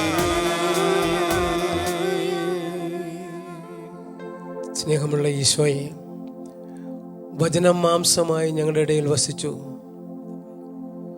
കൃപയും സത്യവും നിറഞ്ഞ ദൈവപുത്രൻ്റെതായ മഹത്വം. കർത്താവെ, അങ്ങ് കൃപ നിറഞ്ഞവനായിരുന്നുവല്ലോ. അവിടുത്തെ കൃപ അവിടുത്തെ ദൈവപുത്രൻ്റെ മഹത്വത്തിലേക്ക് പ്രകടിപ്പിക്കുവാൻ തക്ക വിധം അങ്ങയെ ഉന്നതനാക്കി. കർത്താവെ, അങ്ങ് ഇവിടെ വന്നത് ഞങ്ങളെ അങ്ങിലേക്ക് ഉയർത്തുവാനാണല്ലോ. കർത്താവെ, ഈശോയെ, അങ്ങയെ സ്വീകരിച്ചവർക്ക്, അവിടുന്ന് വിശ്വസിച്ചവർക്ക് അവിടുന്ന് ദൈവമക്കളാകുവാൻ കഴിവ് നൽകി. ക്രിസ്തീയ സഭകളിലോ ക്രിസ്ത്യാനിയോ ആയെന്ന് ഭാവിച്ചതുകൊണ്ട് ഞങ്ങൾക്കാർക്കും ദൈവമക്കളാകാൻ സാധ്യമല്ലല്ലോ. ഞങ്ങളുടെ മേൽ അവിടുന്ന് ചെയ്യുന്ന കൃപയാണല്ലോ കർത്താവ് ഞങ്ങളെ ദൈവമക്കളാക്കി ഉയർത്തുന്നത്. ഈശോയെ, അങ്ങനെയുള്ള വിശ്വാസം വഴിയാണ് ഞങ്ങൾ കൃപയാൽ രക്ഷിക്കപ്പെടുന്നത്. അങ്ങ് പറഞ്ഞുവല്ലോ, എഫേസ്യസ് ലേഖനം 2-ാം അധ്യായത്തിൽ അങ്ങ് പറഞ്ഞല്ലോ, അപരാധങ്ങളും പാപങ്ങളും നിമിത്തം നിങ്ങൾ മൃതരായിരുന്നു. അന്ന് അനുസരണക്കേടിൽ മക്കളിൽ പ്രവർത്തിക്കുന്ന അരൂപിയായ അന്തരീക്ഷ ശക്തികളുടെ അധീശന്മാരെ അനുസരിച്ച് ശരീരത്തിൻ്റെയും മനസ്സിൻ്റെയും ഇഷ്ടം സാധിച്ചുകൊണ്ട് ജഡമോഹങ്ങളിൽ ജീവിച്ചു. എന്നാൽ കരുണാസമ്പന്നനായ ദൈവം നാം പാപം വഴി മൃതരായിരുന്നിട്ടും യേശുക്രിസ്തു വഴി ഞങ്ങളെ ജീവിപ്പിച്ചു. കൃപയാൽ ഞങ്ങൾ രക്ഷിക്കപ്പെട്ടു. ഇത് വരാനിരിക്കുന്ന യുഗത്തിലെ കൃപാസമൃദ്ധിയെ വ്യക്തമാക്കുവാൻ വേണ്ടിയാണല്ലോ. കർത്താവെ, അവിടുന്ന് ഞങ്ങളുടെ മേൽ കൃപ ചൊരിയുവാൻ അങ്ങയെ തന്നെ ഞങ്ങൾക്ക് വേണ്ടി സമർപ്പിച്ചു. ആര് വിശ്വാസത്താൽ അങ്ങയോട് ഐക്യപ്പെടുന്നുവോ അവരുടെ മേൽ ദൈവകൃപ ചൊരിയുകയും അവർ ദൈവമക്കളുടെ സ്വാതന്ത്ര്യവും ദൈവമക്കളുടെ ഔന്നത്യം അറിയുന്നുവല്ലോ. കർത്താവെ, ഈശോയെ, കഴിഞ്ഞ അരമണിക്കൂർ സമയം ഞങ്ങളോട് അങ്ങ് സംസാരിച്ചത് സ്നേഹത്തിൻ്റെ പ്രത്യേകത, ദൈവസ്നേഹത്തിൻ്റെ 2 മുഖങ്ങൾ, കൃപയുടെ സ്നേഹവും കരുണയുടെ സ്നേഹവും. ദുഷ്ടൻ്റെയും ശിഷ്ടൻ്റെയും മേൽ സൂര്യൻ ഉദിപ്പിക്കുകയും അസ്തമിപ്പിക്കുകയും ചെയ്യുന്നത് പോലെ തന്നെ കരുണയുടെ സ്നേഹം പാപിയുടെയും വിശുദ്ധൻ്റെയും മേൽ ഒരേപോലെ അങ്ങ് ചൊരിയുന്നു. എന്നാൽ കൃപ ആരങ്ങെ സ്വീകരിക്കുന്നുവോ, ആരങ്ങിൽ വിശ്വസിക്കുന്നുവോ അവർക്കുള്ളതാണെന്ന് അങ്ങ് പറഞ്ഞുവല്ലോ. കർത്താവെ, ഞങ്ങളിതാ അങ്ങയെ സ്വീകരിക്കുവാനായി ഞങ്ങൾ തയ്യാറാണ്. കർത്താവെ, അവിടുന്ന് ഇപ്പോൾ ഞങ്ങളുടെ ആന്തരിക നേത്രങ്ങളെ തുറന്നു തരണമേ. അങ്ങയെ സ്വീകരിക്കുവാൻ 2000 വർഷങ്ങൾക്ക് മുമ്പ് പാന്തിയോസ് പീലാത്തോസിൻ്റെ കാലത്ത് പീഡകൾ സഹിച്ച് കുരിശിൽ മരിച്ച് സംസ്കരിക്കപ്പെട്ട് 3-ാം ദിവസം ഉയർത്ത് സ്വർഗാരോഹണം ചെയ്ത അങ്ങിൽ വിശ്വസിക്കുമ്പോൾ ജീവദാതാവായ ആത്മാവായ അങ്ങ് ഞങ്ങളുടെ ഹൃദയങ്ങളിൽ വരികയും പരിശുദ്ധാത്മാവ് വഴിയുള്ള ദൈവസ്നേഹമാകുന്ന കൃപ ഞങ്ങളിൽ നിറയപ്പെടുകയും ചെയ്യുന്നുവല്ലോ. ആ വലിയ സ്നേഹത്തെ ഓർത്ത് ഞങ്ങൾ അങ്ങയെ സ്തുതിക്കുന്നു. ഹല്ലേലൂയ,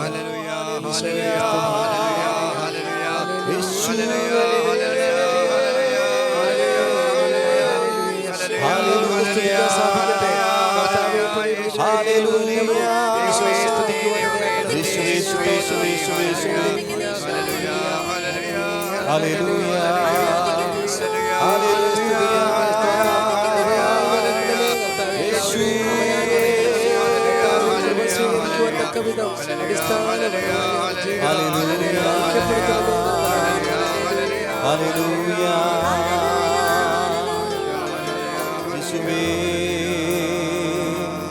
ഈശോയെ,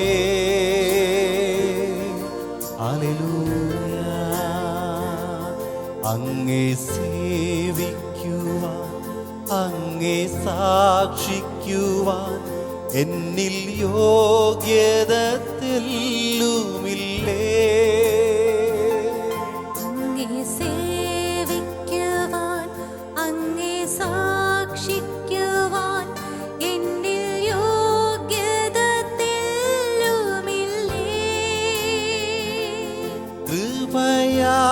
കൃപയാൽ കൃപയാൽ കൃപയാൽ കൃപയൊന്നു മാത്രം യേശുവേ.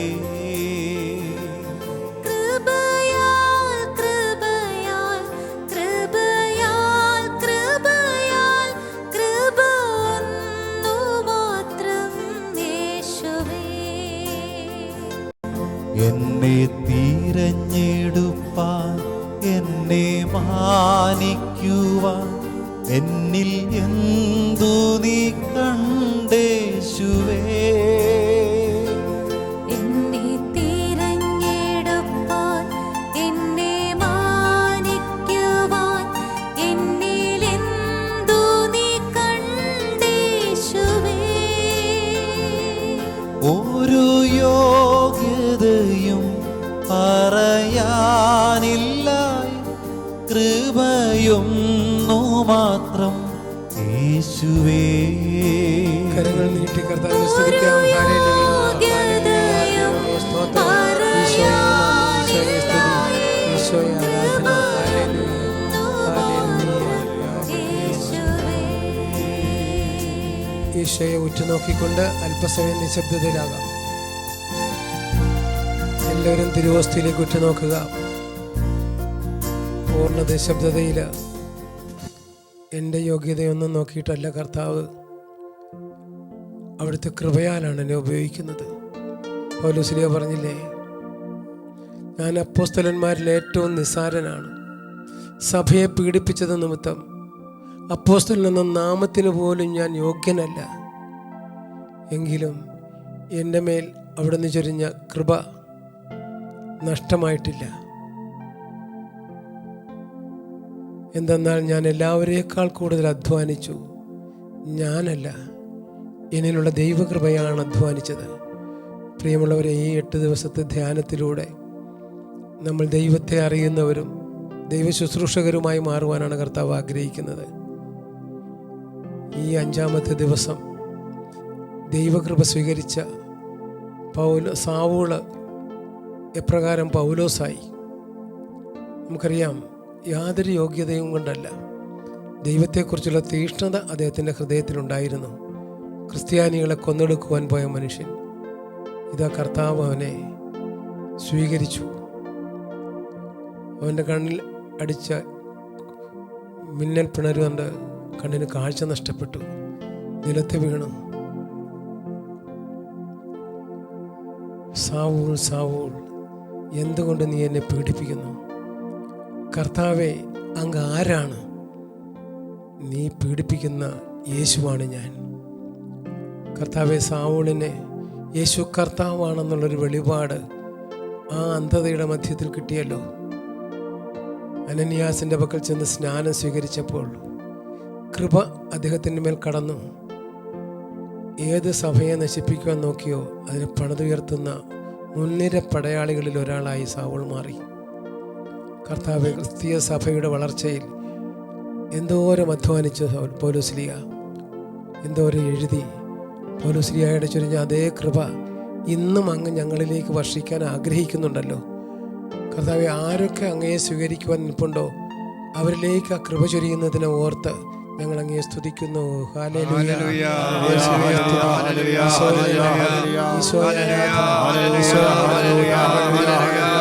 സ്തോത്രം. എല്ലാ മക്കളുടെയും ദൈവകൃപയാൽ നിറയ്ക്കണമേ കർത്താവേ. വിശ്വാസം വർദ്ധിപ്പിക്കണമേ. വിശ്വാസം വഴി കൃപയാലാണല്ലോ നിങ്ങൾ രക്ഷിക്കപ്പെട്ടത്.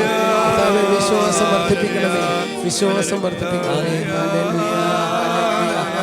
സ്തോത്രം, സ്തോത്രം, സ്തോത്രം, സ്തോത്രം. നിന്റെ കൃപയിൽ ഞാൻ നിലനിൽക്കുവാൻ, നിന്റെ കൃപയിൽ ഞാൻ ജീവിക്കുവാൻ, നിന്റെ കൃപയിൽ ഞാൻ നിലനിൽക്കുവാൻ, നിന്റെ കൃപയിൽ ഞാൻ ജീവിക്കുവാൻ.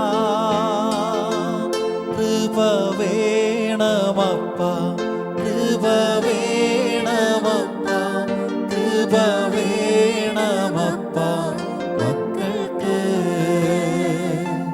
കൃപ വേണമപ്പാ, കൃപ വേണമപ്പാ, കൃപ വേണമപ്പാ മക്കൾക്ക്. കർത്താവെ, അവിടുന്ന് പറഞ്ഞുവല്ലോ, അവൻ്റെ പൂർണ്ണതയിൽ നിന്നും നാം എല്ലാം കൃപയ്ക്കുമേൽ കൃപ സ്വീകരിച്ചിരിക്കുന്നു. നിയമം മോശ വഴി നൽകപ്പെട്ടു, കൃപയും സത്യവുമാകട്ടെ കർത്താവായ യേശു ക്രിസ്തു വഴി. ആദത്തിൻ്റെ പാപം മൂലം കൃപ നഷ്ടപ്പെട്ടു പോയ ഞങ്ങളുടെ പൂർവികർക്ക് താൽക്കാലികമായ ഒരു നീതീകരണത്തിനായി നിയമങ്ങൾ നൽകുമെങ്കിലും ആ നിയമം പാലിക്കുന്നതിൽ അവർ പരാജയപ്പെട്ടില്ല കർത്താവെ. എന്നാൽ യേശുക്രിസ്തുവിലുള്ള വിശ്വാസം വഴി ഞങ്ങൾക്ക് ലഭിക്കുന്ന കൃപ ഞങ്ങളെ ദൈവമക്കളുടെ സ്വാതന്ത്ര്യത്തിലേക്കും ദൈവവേലക്കാരാക്കി ഉയർത്തുന്നതുമായ ഒരു വലിയ സംഭവത്തെ ഞങ്ങൾ ഓർക്കുന്നു. കർത്താവെ, അവിടുത്തെ കൃപ ഞങ്ങളിൽ കടന്നു വരുമ്പോൾ പരിശുദ്ധാത്മാവിൻ്റെ എല്ലാ വരങ്ങളും ദാനങ്ങളും ഒക്കെ ഞങ്ങളെ വർഷിക്കപ്പെടുമല്ലോ. കർത്താവെ, അതാണല്ലോ അങ്ങ് ആഗ്രഹിക്കുന്നത്.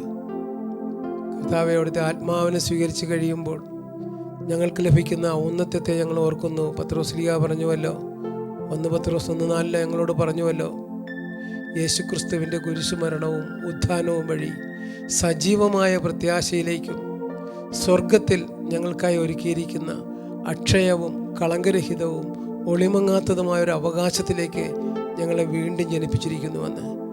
കർത്താവെ, ജീവിതത്തിൻ്റെ ആത്യന്തിക ലക്ഷ്യം സ്വർഗമാണെന്ന് ചിന്തിക്കാത്ത ഒരുവനിലേക്കും ദൈവകൃപ കടന്നു വരില്ലല്ലോ. ഇപ്പോഴിവിടെ ഈ ആരാധനയിലായിരിക്കുന്ന എല്ലാ മക്കളും, എൻ്റെ ജീവിതം മൃഗങ്ങളെപ്പോലെ മരിച്ചവസാനിക്കാനുള്ളതല്ല. എൻ്റെ ജീവിതം പുനരുദ്ധാനവും ജീവനും ഞാനാകുന്നു. എന്നിൽ വിശ്വസിക്കുന്നവൻ മരിച്ചാലും ജീവിക്കും. അങ്ങനെ വിശ്വസിക്കുകയും ജീവിക്കുകയും ചെയ്യുന്നവൻ ഒരു നാളും മരിക്കില്ലെന്ന് പറഞ്ഞ ഈശോയോടൊപ്പമുള്ള ജീവിതമാണല്ലോ. ആ ജീവിതത്തിലേക്ക് ഞങ്ങളെ വിളിച്ചുയർത്തിയത് വിശ്വസിക്കുവാനായിട്ട് ഇപ്പോഴവിടുത്തെ ആത്മാവിൻ്റെ ശക്തമായ ഇടപെടൽ ഓരോ വ്യക്തിയുടെ മേലും ഉണ്ടാകണമേ. എല്ലാവരെയും ആത്മാവിൽ നിറയ്ക്കണമേ. കർത്താവെ, അങ്ങ് ലിദിയായുടെ ഹൃദയം എപ്രകാരമാണ് വചനം ശ്രവിക്കുവാൻ വേണ്ടി തുറന്നു കൊടുത്തത്. എമ്മാവുസിലേക്ക് പോയ ശിഷ്യന്മാർക്ക് അപ്പമെടുത്ത് ആശീർവദിച്ച് കൊടുത്തപ്പോൾ കർത്താവിനെ തിരിച്ചറിഞ്ഞതുപോലെ കർത്താവെ, ഞങ്ങൾക്ക് അങ്ങയെ സ്വീകരിക്കേണ്ടതിൻ്റെ ആവശ്യത്തെക്കുറിച്ചുള്ള തിരിച്ചറിവ് തന്ന് ഞങ്ങളെ അനുഗ്രഹിക്കുന്ന ഈ ധന്യ നിമിഷത്തിൽ ഞങ്ങൾ സ്തുതിക്കുന്നു. ഹല്ലേലൂയ,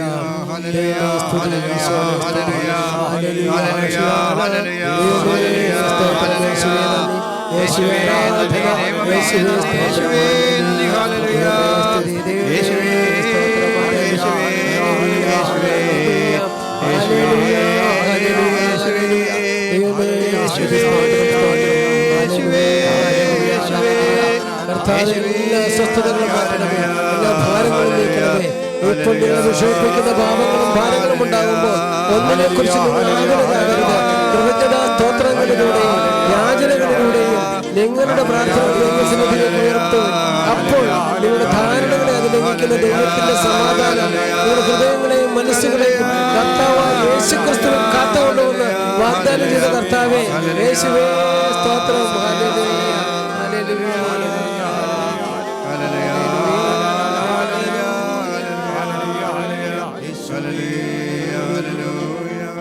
എന്റെ ആയുസ്സിൻ ദിനമാകെയും തന്റെ നാമമഹത്വത്തിനായി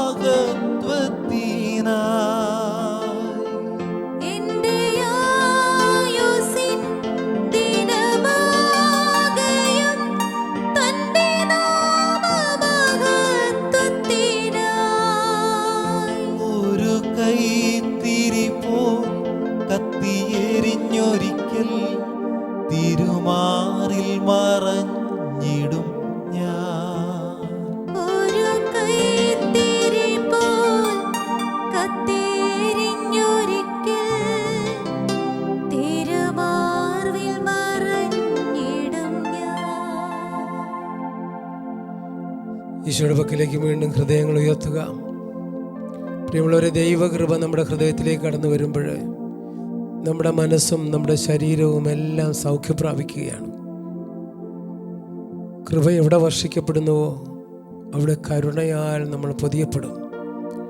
ഓരോ വ്യക്തിയും ആ കൃപയാൽ നിറഞ്ഞ് ദൈവത്തിൻ്റെ ശക്തി ധരിച്ച് ദൈവത്തിനായി ഇറങ്ങിത്തിരിക്കുവാൻ ഞങ്ങളെ പ്രാപ്തരാക്കുന്ന അവിടുത്തെ അഭിഷേകത്തെ ഓർത്ത് സ്തോത്രം ചെയ്യുന്നു.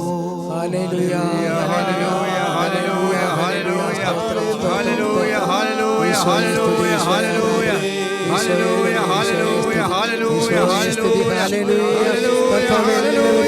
ഹല്ലേലൂയ, ഹല്ലേലൂയ, ഹല്ലേലൂയ, ഹല്ലേലൂയ,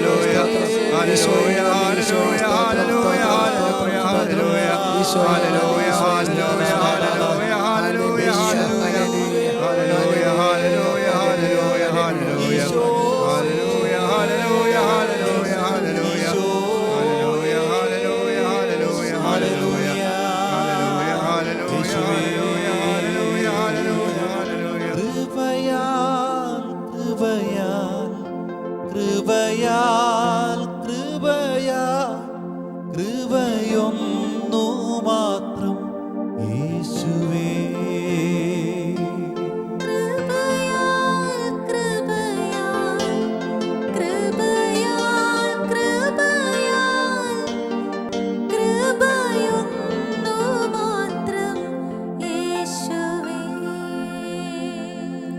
പ്രിയമുള്ളവരെ, കൃപയാൽ നിറയപ്പെടുവാൻ ആഗ്രഹിച്ചുകൊണ്ട് ക്രിസ്തുവിൻ്റെ പൂർണ്ണതയിൽ നിന്ന് മാത്രമേ നമുക്ക് കൃപ നിറയ്ക്കാനൊക്കത്തുള്ളൂ.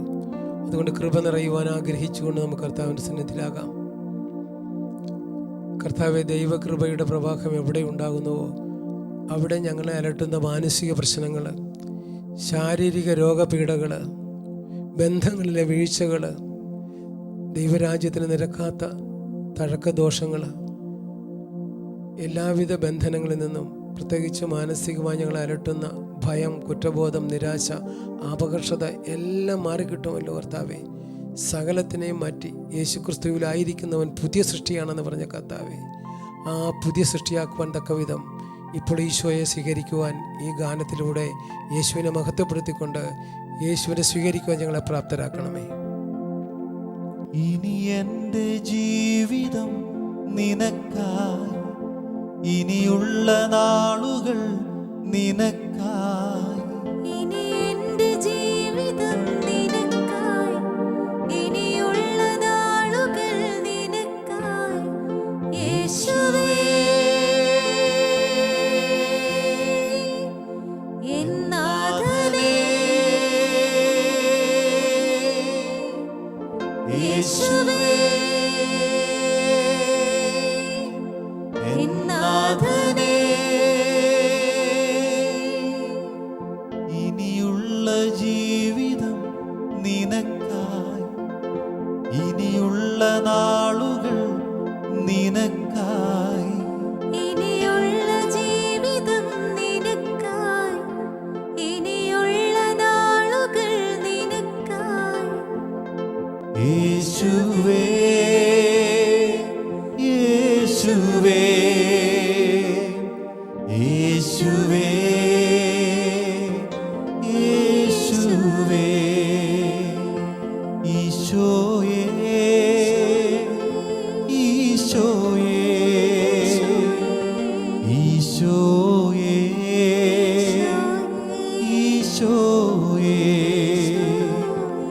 ഈശോയേ, ഈശോയേ, ഈശോയേ,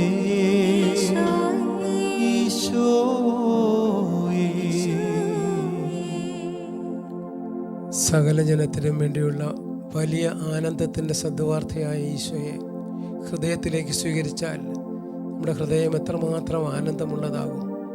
പരിപൂർണമായി നമുക്ക് നമ്മുടെ ഹൃദയം കർത്താവിന് തുറന്നു കൊടുത്തുകൊണ്ട് ഈ ആരാധനയുടെ ആശീർവാദ സമയത്ത് നമ്മുടെ ഹൃദയം മുഴുവൻ ഈശോയ്ക്കായി തുറന്നു കൊടുക്കാം. ആ സമയം ഈശോ ജീവദാതാവായ ആത്മാവായി നമ്മുടെ ഹൃദയങ്ങളിൽ വന്ന് ഹൃദയത്തെയും മനസ്സിനെയും ശരീരത്തെയും ജീവിതത്തെ ആകമാനം തൻ്റേതായി തൻ്റെ ഭരണത്തിന് കീഴിലാക്കി നമ്മെ സ്വന്തമാക്കാൻ പോവുകയാണ്. അതിനെ നമുക്ക് ആശീർവാദത്തിനായിട്ട് ഒരുങ്ങാം. ശിരസ് നമിച്ച് ആശീർവാദം സ്വീകരിക്കാം. സ്വർഗത്തിൽ നിന്നാഗതമാ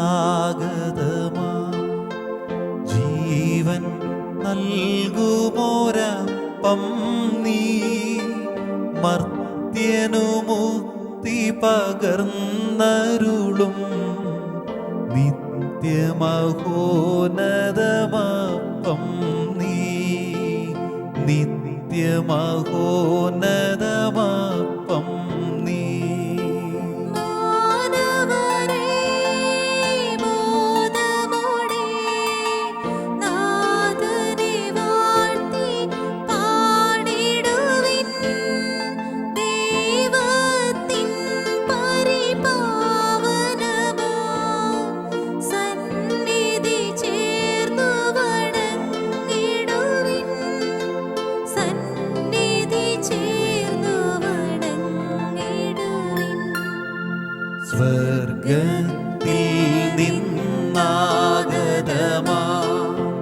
ജീവൻ നൽകുമൊരപ്പം നീ, മർത്യനു മുക്തി പകർന്നരുളും നിത്യമഹോന്നതമാപ്പം നീ, നിത്യമഹോന്നതമാപ്പം നീ. പരിശുദ്ധ ശരീരത്താലും വിലയേറിയ രക്തത്താലും പാപത്തിൻ കറകളിൽ നിന്നും മർത്യനു നീ മോചനമേകി. സകലേശാദിവ്യ കടാക്ഷം തൂകണമേ വത്സലസുതരിൽ, നിർമ്മലരായി ജീവിച്ചിടുവാൻ ചിന്തണമേ ദിവ്യവരങ്ങൾ.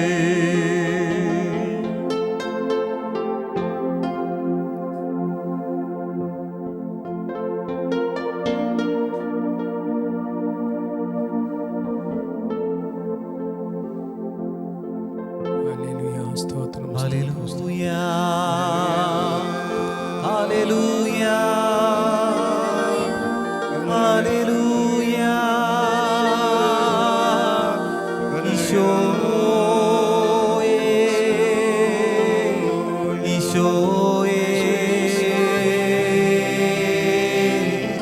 ഈശോയേ,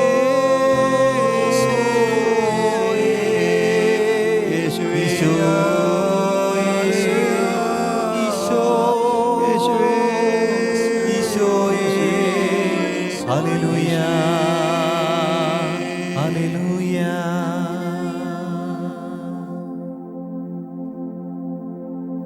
പരിശുദ്ധ പരമാദിവ്യകാരുണ്യീശോയ്ക്ക് എന്നേരവും ആരാധനയും സ്തുതിയും പുകഴ്ചയും ഉണ്ടായിരിക്കട്ടെ.